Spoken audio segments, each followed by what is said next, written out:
Muy bienvenidos, estamos en Algoritmo Salud todas las noches, 88.9 Sharp en radio y on demand en YouTube. Soy Rocío Brauer y a mi derecha, izquierda mejor dicho, izquierda. Siempre es que hoy cool, cambiamos. Siempre super cool, Enrique Culebro Caram. ¿Cómo Oye, estás? tú también muy cool y claro que tenemos que estar cool porque estamos de celebración. Sí. En Algoritmo Salud, pues más de 150 episodios ya hay en nuestro acervo y además en Grupo ASIR 60 años de existencia. 60 que años. No es cualquier cosa, ¿no? Felicidades, y siendo parte de Grupo ASIR es uno de los grupos más importantes de, ya no solo de radio, de comunicaciones, digitales. Oye, de podcast, a través de digitales, de todo. Así es que bueno, ASIR, sí. Grupo ASIR hoy por hoy es líder en medios. Felicidades, y hoy vamos a celebrar que tenemos más y mejores profesionales de la salud en nuestro país, preparados, y que esta evolución tiene mucho que ver con la digitalización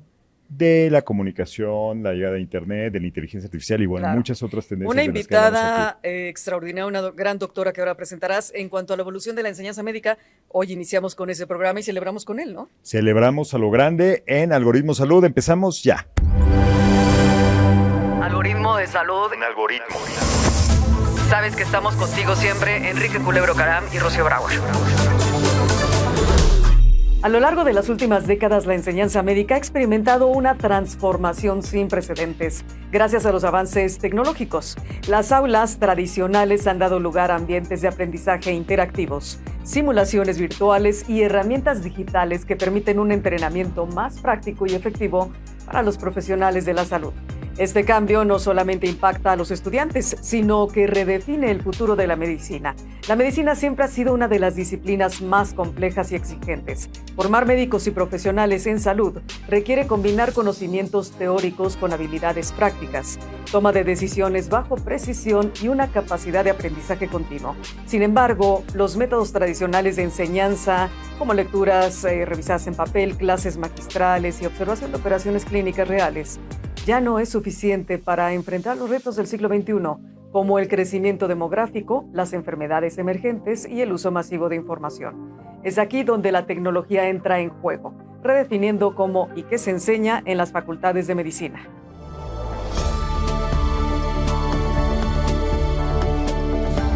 De regreso aquí en Algoritmo Salud, pues contentos porque viene una invitada, ya estaba aquí con nosotros. Ya la estamos viendo a cuadro, además. Sí, yo así manejando como si fuera una sorpresa, pero ya saliste Pero cuadro, es sorpresa para quienes nos están escuchando. Presenta. Exactamente, es sorpresa para ellos. La doctora Ana Carolina Sepúlveda, que es la primera directora de la Facultad de Medicina de la UNAM. Y doctora, pues tú nos acompañaste hace unos meses. Hace un año casi dijiste, sí, ¿no? Sí, cierto. Ya casi un año estuviste con nosotros. Cuando iniciabas en esta responsabilidad. Y bueno, pues yo ahorita me imagino más enganchada, ¿no? Sí, Rocío, Enrique, muchas gracias por la invitación. Nuevamente un placer estar con ustedes. Sí, ya va más o menos un año y medio de que tomé posesión de la dirección de la Facultad de Medicina. Un reto muy importante, pero también un reto muy desafiante y divertido. ¿Te acuerdas en aquella ocasión, en algún momento preguntábamos cómo estaba ahora sí que tu algoritmo mental, si se puede decir así, posicionándote como la primera mujer directora en esta gran facultad de medicina? A un año, ¿cómo te sientes ahora? Bueno, yo me siento muy satisfecha por las cosas que hemos iniciado, que hemos logrado, por la comunidad que hemos formado, por el apoyo que recibo todos los días del alumnado, de los profesores y profesoras, del equipo directivo. Hemos conformado un gran equipo de trabajo y estamos haciendo grandes proyectos. Y yo agregaría, pues de la comunidad médica y de la comunidad que se dedica a trabajar en pro de la salud, porque a mí me consta que tú y yo nos encontramos bastante en los foros, en los eventos, donde se habla de salud en general, pero especialmente también de innovación y de tecnología.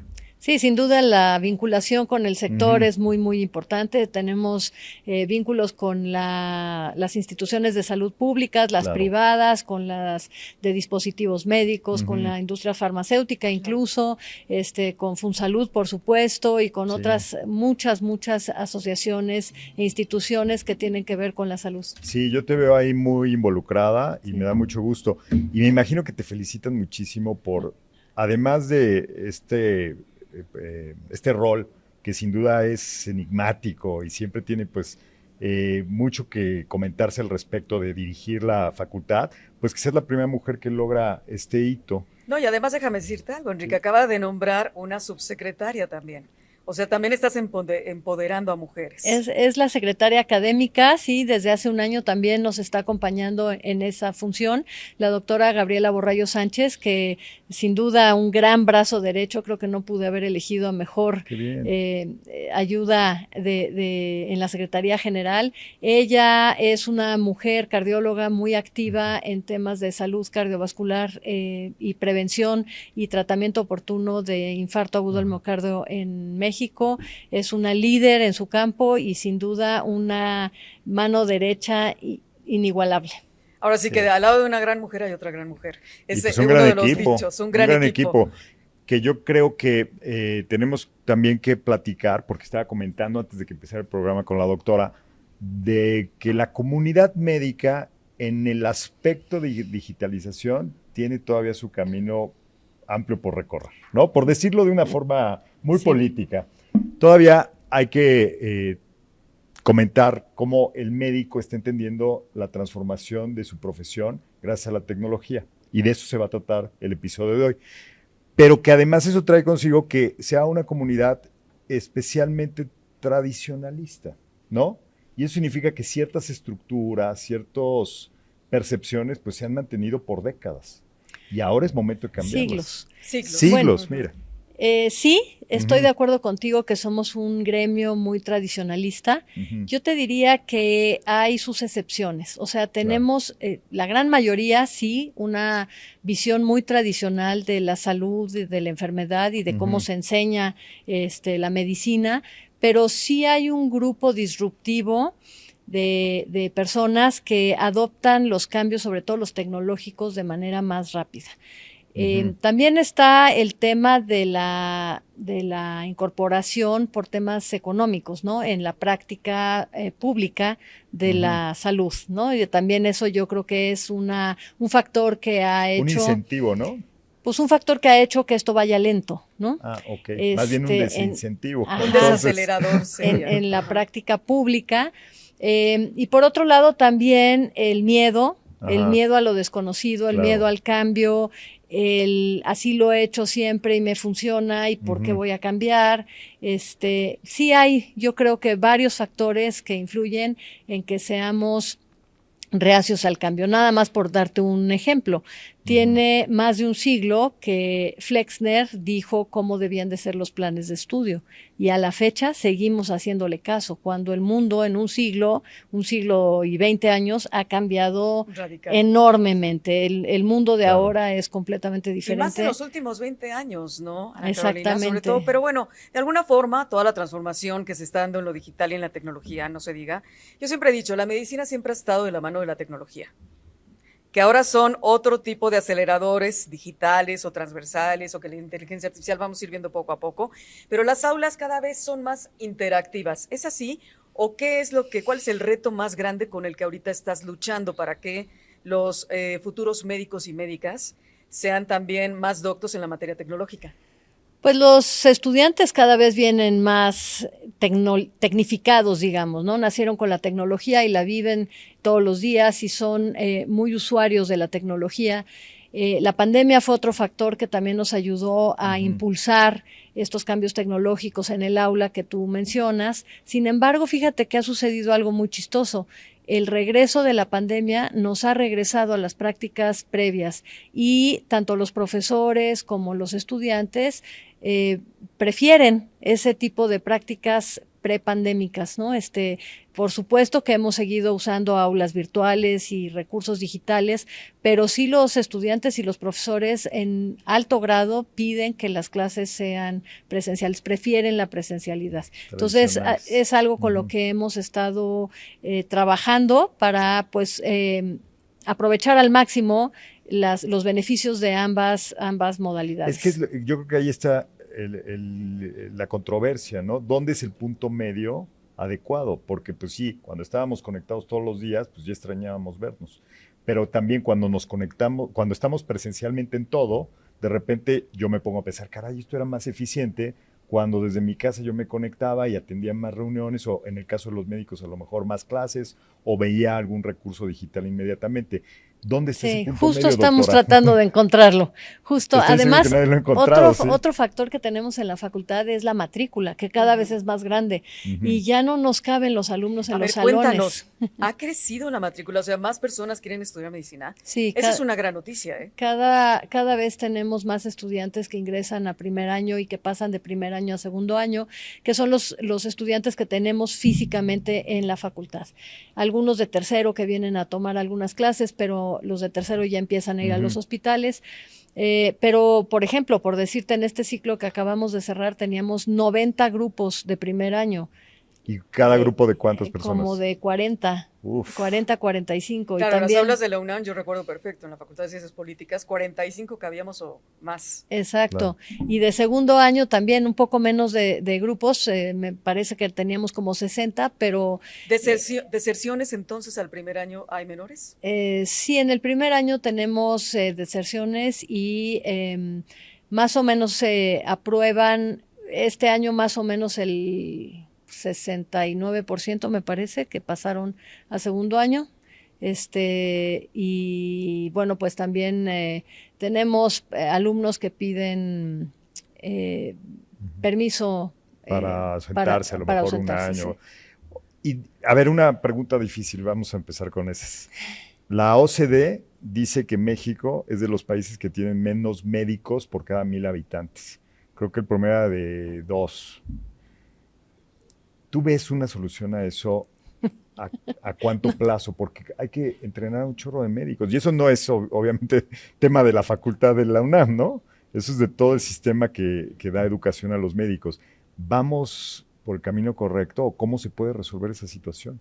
Primero tenemos que hacer un análisis de las necesidades que tiene el país, tanto de médicos generales como de médicos especialistas.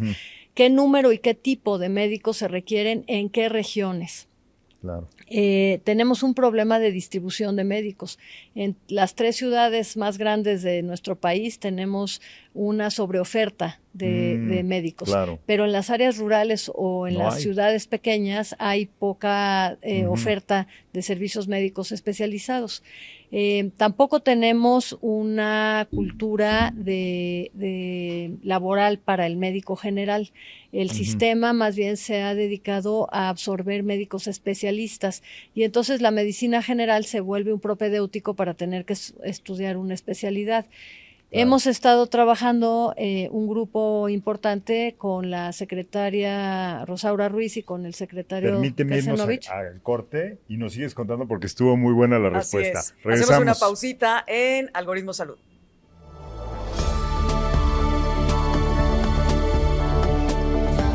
Ya estamos de regreso en Algoritmo Salud y de verdad que estamos de plácemes con la doctora Ana Carolina Sepúlveda Vidósola. Nunca habíamos dicho tu segundo apellido. ¿Sí estás bien acentuado? ¿Vildósola? Vildósola. Vildósola, ¿ves? Ufa. Ahí está. No, pero es un apellido muy bonito. ¿De dónde es? Es de origen vasco. Ah, ¿ves? Yo me la sabía. Yo sabía que algo de Euskadi debías tener. Mi santo suegro del País Vasco. Pero bueno, estábamos hablando de un tema muy importante que estabas comentando en el bloque anterior, Enrique. Sí, le hice una pregunta fácil a la doctora. Con una data de cómo importante. vamos a resolver que somos de los países de la OCDE que tienen más bajo nivel de médicos por cada 1,000 habitantes y tú me estás dando una respuesta muy completa y bueno, llegó el corte, pero continúa, doctora.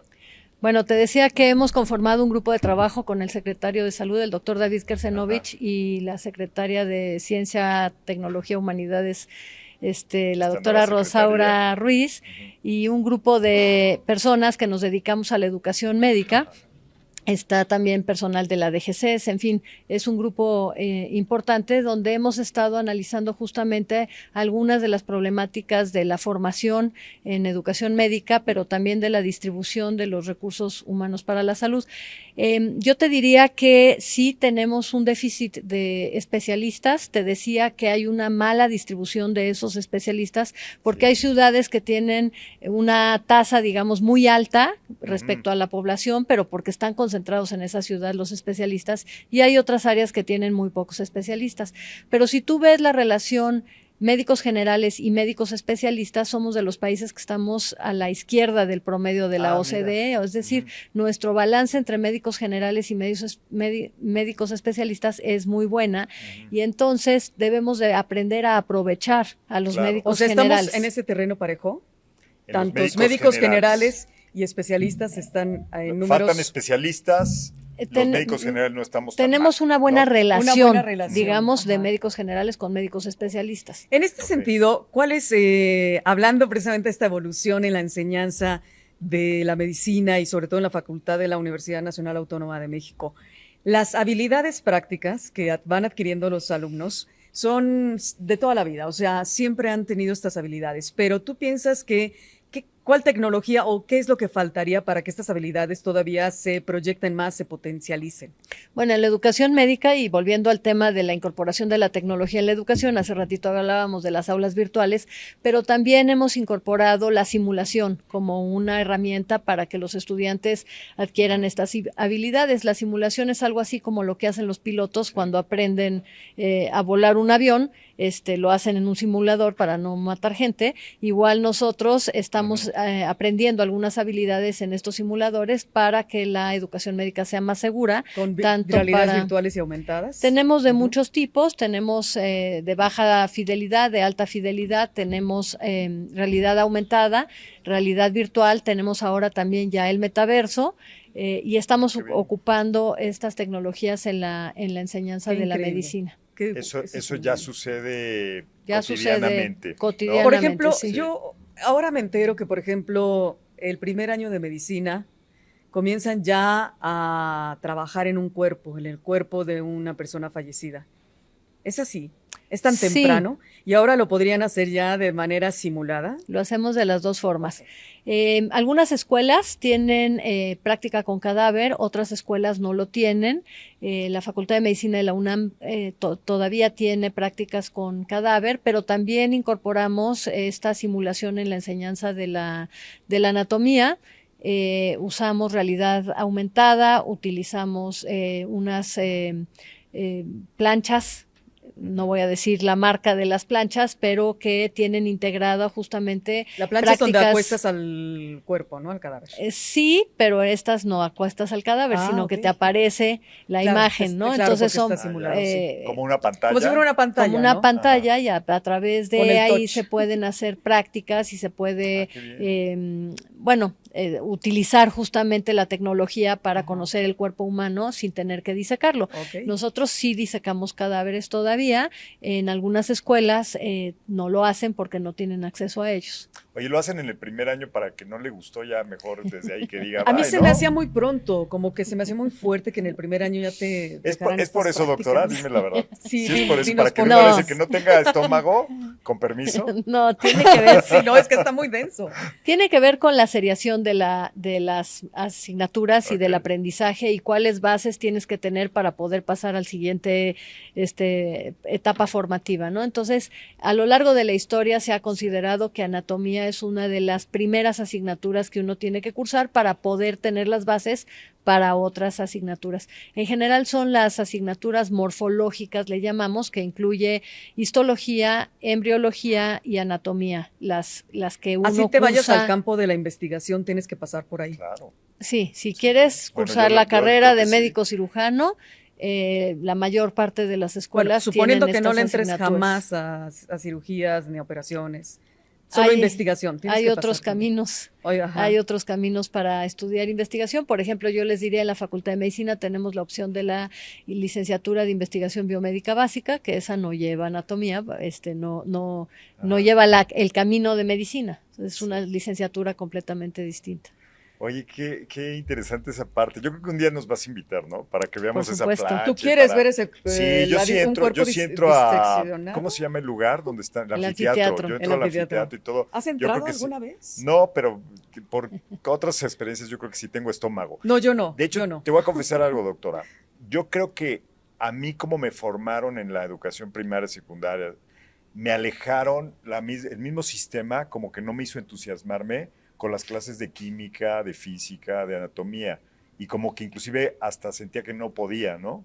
Y ya en retrospectiva dijo, caray, hubiera estudiado algo científico, inclusive O sea, tú no abrías a los medicina. conejitos cuando te decían esto, a la A la rana. rana. Me tocó- La A la rana, ¿te rana. acuerdas? Diseccionar Sí. ranas. Yo Fíjate que decía, a mí no bueno, me tocó abrir ranas, pero yo creo que sí, si me hubieran impulsado de otra manera o explicado las cosas diferente, me hubiera entusiasmado. ¿Tú crees que ahora eso ha mejorado para los niños? O sea, que estén más entusiasmados con las ciencias biológicas, con estudiar medicina, químico, biológico, no sé, cualquiera de estas carreras. o más Sí bien con hay- el tema STEM, porque sí al final de hay cuentas ahí están las esfuerzos. ciencias, ¿no? Sí hay esfuerzos por buscar vocaciones en el área Exacto. STEM que tú dices.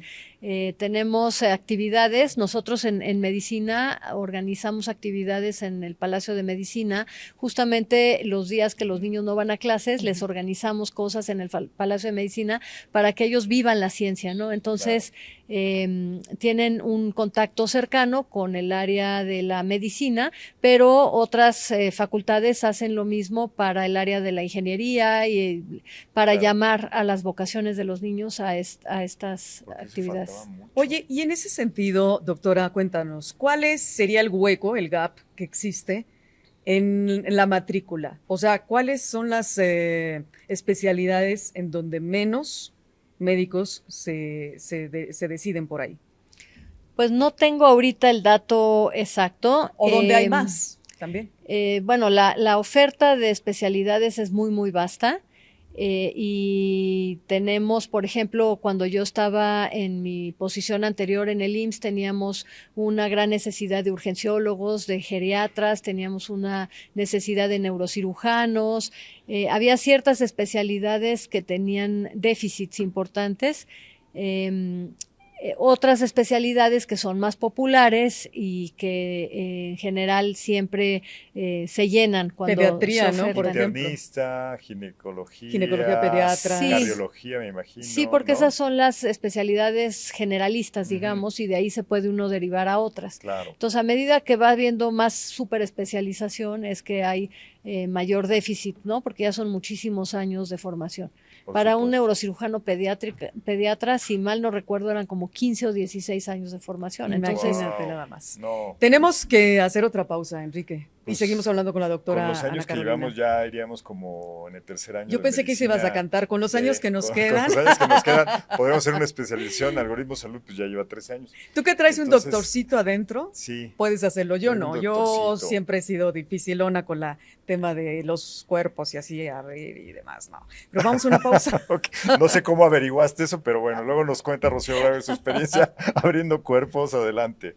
Regresamos en el Algoritmo Salud.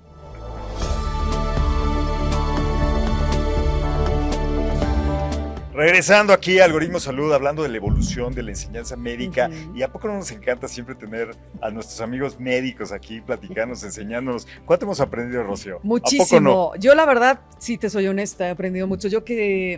Y más con personajes que nos enseñan desde cuestiones tecnológicas aplicadas a la salud, científicas. hasta los científicos, como la doctora Ana Carolina Sepúlveda, que por supuesto nos deja mucho más que aprender, porque como Sí. buen periodista siempre quieres saber más Sí. e investigar más. Y yo me quedo, bueno, boquiabierta con muchos de estos temas. Sí, y la verdad que podremos preguntarte todo el día sobre la carrera de medicina y sus detalles, pero creo que vamos a entrarle ya derechito a la parte digital. Muy Yo bien. te voy a dar mi experiencia, porque a mí me invitan a darle capacitación a médicos sobre temas de marketing digital, sobre situaciones de adopción de tecnología para la consulta o inclusive para para cuestiones de redes para, sociales, ¿no? manejar sus redes sociales o últimamente me están pidiendo muchísimo que les explique a los doctores de qué se trata la inteligencia artificial. Entonces, noto esa necesidad y muchos me comentan, no, pues esto yo nunca lo vi, ¿no? No lo aprendí, nadie me enseñó a mí a hacer mercadotecnia, por ejemplo. Ya deja tú la digital, ni la básica. De hecho, en el estudio de médico digital 2024 que hicimos con FunSalud, solo la mitad de los médicos hacen algo promocional para captar consulta. Y no te estoy hablando de digital, o sea, la mitad no hacen ni un folletito, ni ponen un letrerito, nada. Solo ¿no? sus Solo tarjetas esperan- de presentación. Yo creo que ni eso. ¿No? Esperan que de boca en boca sus pacientes lleguen. Cosa que se me hace pues difícil en este momento porque necesitamos también nosotros ofrecer los servicios que damos. Y en el aspecto digital, bueno, hay una gran oportunidad para los médicos porque los pacientes y el público general nos surge que alguien nos explique, así como nos estás explicando tú, que alguien nos explique de manera adecuada, con autoridad, con las credenciales necesarias, cómo aborda esa problemática la facultad. Bueno, estoy completamente de acuerdo contigo que decíamos en un inicio, somos un gremio muy conservador y hacemos las cosas como las hemos hecho en los últimos 100 años y si no está roto, ¿para qué componerle, no? Yo creo que sí tenemos que dar el paso hacia esa evolución que se requiere en el mundo actual.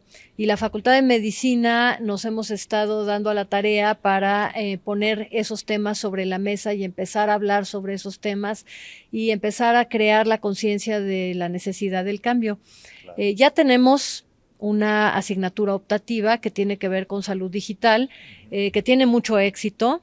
Y nos damos cuenta que los jóvenes eso quieren aprender, ¿no? Entonces, para el próximo plan de estudios que estamos diseñando, hemos decidido que esta asignatura ya va a ser obligatoria para que ellos puedan tener un acercamiento a estas herramientas. Bravísimo, porque de verdad que ya lo habíamos comentado en algún otro episodio, y decíamos optativo, no, mejor obligado, y es más, la alfabetización digital desde chiquitos, ¿no? Sí, claro, y también estamos haciendo un plan de estudios que tenga unos perfiles de egreso diferenciados y estamos planteando la posibilidad de hacer áreas menores. Entonces tú estudias tu carrera de medicina, pero con un área menor en algo que te interese.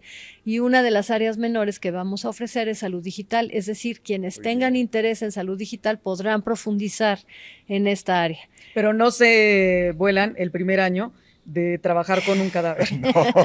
Es adicional. Eso no es posible. Yo estoy traumada con ese tema. Es adicional. Yo ahí hubiera desertado, te lo juro. También estamos desarrollando un programa nuevo que se llama el PLIS, que es el Programa de Liderazgo e Innovación Interdisciplinaria en Salud. Aquí lo que se trata es de, además de tu carrera, formar líderes en salud que puedan crear innovación, ¿no? En algún área. Y vamos a trabajar en 4 áreas, una de ellas también es salud digital. Entonces, estamos tratando de abrir espacios donde los estudiantes que tengan interés puedan profundizar en salud digital. Lo otro que estamos haciendo desde el año pasado, ya hicimos el primer Congreso de Salud Digital en acuerdo con la Facultad de Ingeniería y la Licenciatura de Ingeniería Biomédica. Tuvimos 3 días de congreso, invitamos a expertos para que todos nuestros profesores, todos nuestros alumnos tengan acceso y empiecen a escuchar sobre estos temas. Claro. Tuvimos expositores que nos fueron a enseñar sus tecnologías para que también nos familiaricemos con esto y hicimos un hackathon para que los estudiantes... A ver, explícalo. A ver, el hackathon, dile a la audiencia qué es, Enrique. Pues es hacer en un periodo determinado de tiempo, poner una problemática y que los participantes, en este caso me imagino los estudiantes, resuelvan con tecnología alguna situación, un caso que les pusieron. ¿Es así? Un caso médico, exactamente. ¿no? Los hackatones les fascinan. Les fascinan y lo hicimos de manera interdisciplinaria con estudiantes tanto de la Facultad de Ingeniería e Ingeniería Biomédica como de la Facultad de Medicina, sus diferentes licenciaturas. Estamos organizando la segunda edición de este Congreso de Salud Digital al que están cordialmente invitados. La segunda edición va a ser esta vez en la Facultad de Ingeniería del 24 al 26 de septiembre y también vamos a hacer un nuevo hackathon. Vamos, ¿no? Vamos con todo y cabina, doctora. Con todo muy bien, micrófono. Muy bien, muy bien. Ahí en los doctores. Muy bien. ¿Qué otras acciones hemos estado haciendo?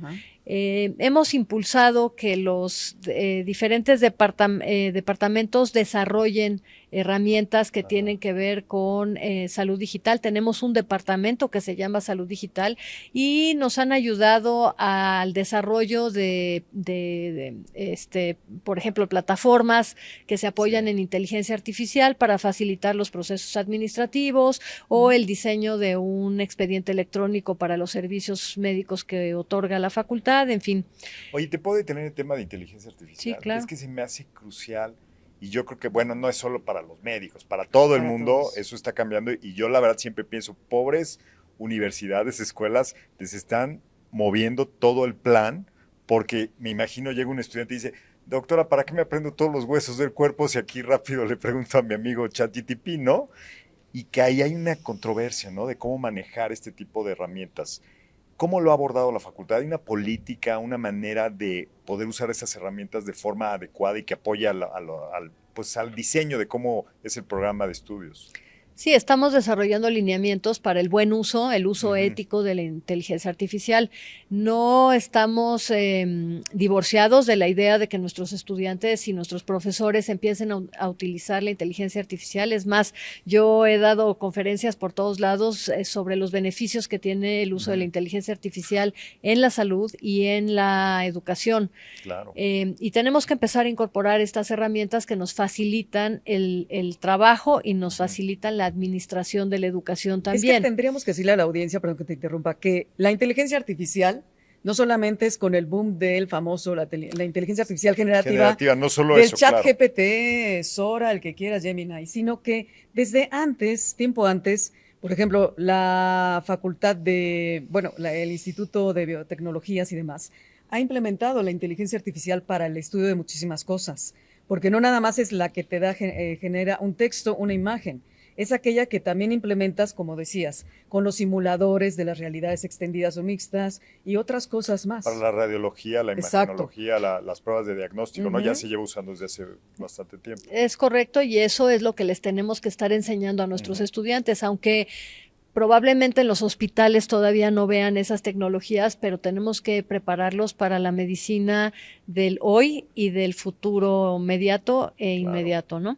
Les platico un proyecto que estamos haciendo en la facultad con inteligencia artificial y gamificación, es decir, aprender a través del juego, ¿no? Y entonces, pues nuestros estudiantes están en las edades de los 20 años, 18, 20, 24 años, y pues por supuesto que son jóvenes que han crecido con estos juegos de retos, ¿no? Entonces, este juego es un hospital en donde se les van a presentar retos de complejidad creciente, en donde ellos tienen que ir resolviendo para poder ir integrando el conocimiento de una manera lúdica.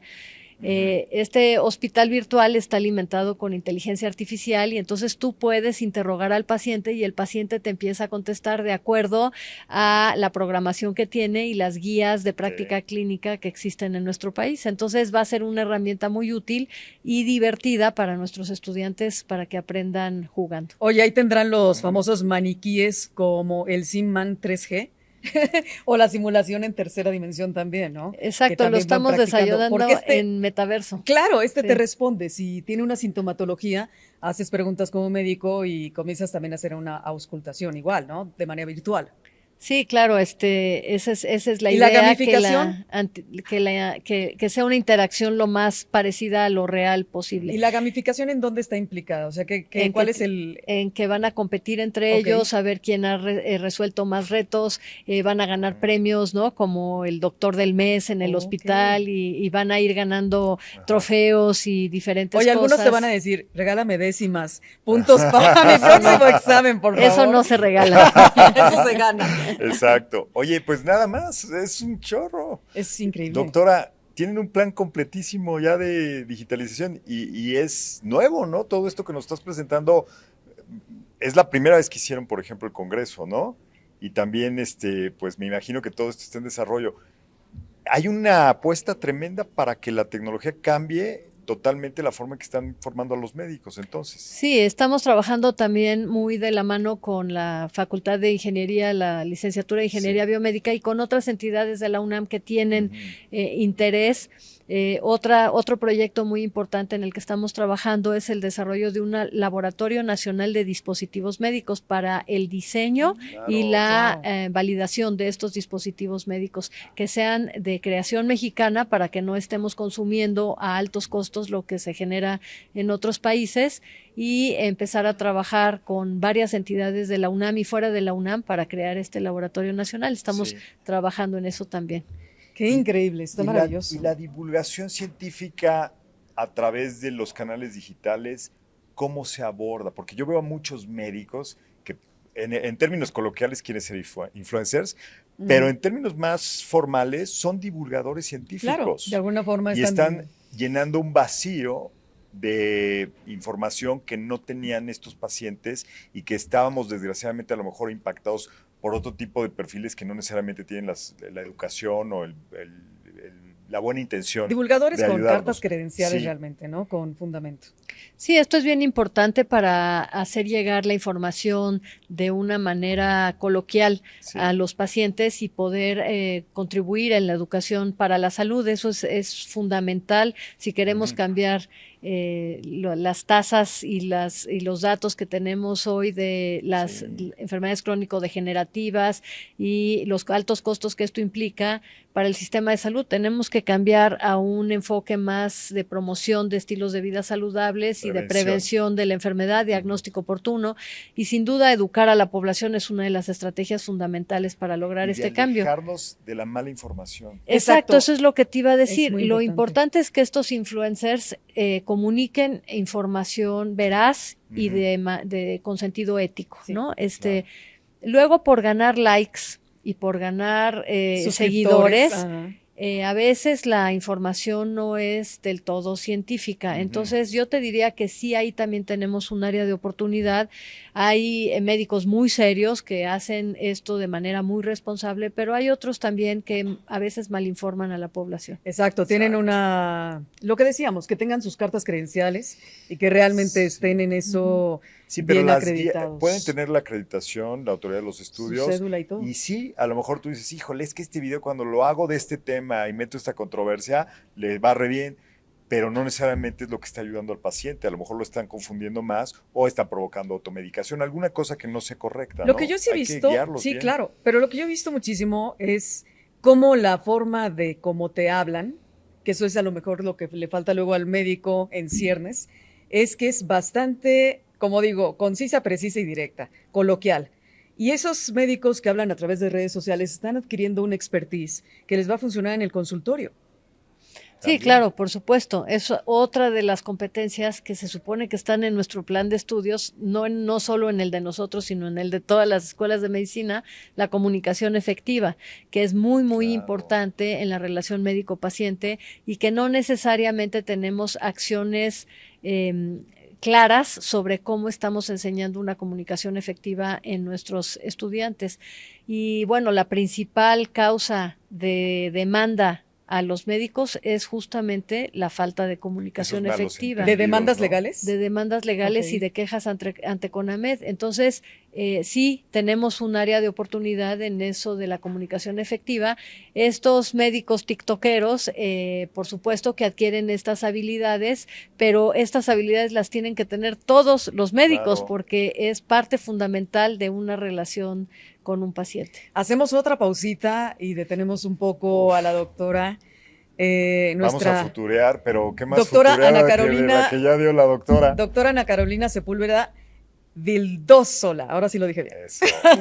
Me Muy gusta bien. mucho. Vamos a regresar para que futuremos más. O sea, Todavía. te vas a tener que ir todavía más adelante para decirnos cuál es el futuro de los médicos en México.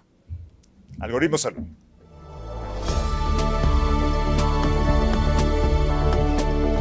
No se diga que la medicina siempre ha sido una de las disciplinas más exigentes, demandantes y, por supuesto, para mí, admirables del mundo mundial, como dicen en mi pueblo, doctora Ana Carolina. Y nosotros metiendo aquí más Sí. presión. No, No, no, ahora no. que el doctor aprenda de tecnología, de Bueno, comunicación digital. es que estamos en más. una era y en una era digital. No puede el médico ni ningún otro profesional, y no se diga de la salud, estar fuera de esto, ¿no, doctora? Sí, tenemos que entender que la tecnología llegó para ayudarnos, no para sustituirnos. Entonces tenemos que aprender a usar a nuestro favor la tecnología, tanto en la comunicación como en la atención médica, y tenemos que ver qué parte de la atención médica sí se requiere el conocimiento, la creatividad, la innovación de una persona, de un médico, y qué otras cosas pueden ser sustituidas por un robot o por alguna tecnología que le brinde más tiempo al médico para la atención uno Para a lo uno que con su sabe. paciente. Por ejemplo, no es necesario que el médico esté escribiendo la nota de evolución del paciente porque ya existen elementos que recuperan de la voz y uno le puede dictar al aparato lo que uno quiere que escriba en la nota y con eso gana uno tiempo. También está ya, por ejemplo, robots que hacen la sutura de la piel de los tejidos en una cirugía y lo hacen con mucha mayor precisión que un humano y tienen menos manipulación del tejido, por lo tanto menos inflamación y menos riesgo de complicaciones. Entonces esas cosas técnicas tenemos que aceptar que la tecnología lo hace mejor que nosotros. Por supuesto, saber hacerlo por si un día se va la luz y el robot no funciona, pero esas cosas se las podemos delegar a la tecnología y dedicarnos a cosas más humanas y más creativas en la relación médico-paciente. Por supuesto, la parte administrativa de, por ejemplo, llenar los formatos para las sí, aseguradas. Es lo que dices, el mismo expediente. Y bueno, ya haciendo el expediente electrónico, pues ya también ayuda mucho la inteligencia artificial. Vamos a futurear con la doctora Ana Carolina. Te voy a dar algunos datos para inspirarte. Según el estudio de Médico Digital 2024 en México, 40% usa expediente clínico electrónico, solo 4 de cada 10. 3 de cada 10 han probado la receta electrónica. 46% ofrece consulta virtual. Pero de esos que ofrecen consulta virtual, la realidad es que solo como un 18% realmente la dan virtual, ¿no? Aunque la ofrezcan. ¿Cómo ves el futuro, doctora? Habíamos platicado del 2030, pero si quieres, ve más lejos, no hay problema. ¿Qué puede esto cambiar y en qué ritmo para que los médicos sean más digitales? Bueno, a mí me gustaría que hubiera mayor inversión en salud para que pudiéramos incorporar todas estas tecnologías en la práctica diaria y poder impulsar el cambio, ¿no?